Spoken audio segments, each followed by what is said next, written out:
Հոկտեմբերի 24-ից Երևանի կրկեսը վերաբացվեց նոր տեսքով ու անվամբ Տաշիր Արենա։ Առաջին եւ դեռ միակ շոուն Էթերնիան է։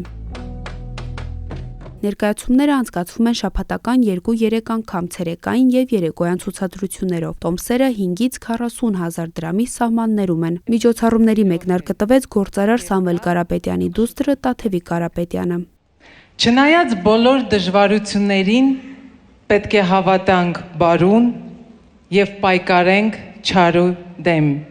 20 տարի առաջ կրկեսը մասնավորեցվեց, ձեռք բերողը Երևանյան կրկես ընկերությունն էր, որի հիմնական մասը Տաշիր կապիտալինն էր, տնօրենը Սամվել Կարապետյանի եղբորորդին Նարեկ Կարապետյանն է։ Շենքը սեզմակայուն չէր եւ 2012-ին հիմնովին պայթեցվեց ու սկսվեց զրոյից շինարարությունը։ Այն պետք է ավարտվեր 2015-ին, սակայն կրկեսի բացումը նախ հետաձգվեց մինչև 2021, ապա 2023 թվականները։ Մի փոքրիկ խմբակ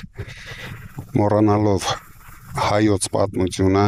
Հունիսին Տաշիր գրուպի սեփականատեր Սամվել Կարապետյանի ձերբակալությունից հետո Միլիարդատիրոջ ընկերությանը պատկանող հեծի ազգայնացնելու գործընթաց սկսվեց։ Նույն ամսին պետական գույքի կառավարման կոմիտեն սկսեց նաև կրկեսը պետականացնելու գործընթացը։ Դատարանը հայց ներկայացրեց, որ գնորդը պարտավորությունները չի կատարում եւ գույքը պետք է վերադարձվի պետությանը։ Ամիսներ անց կրկեսը վերաբացվեց նոր տեսքով։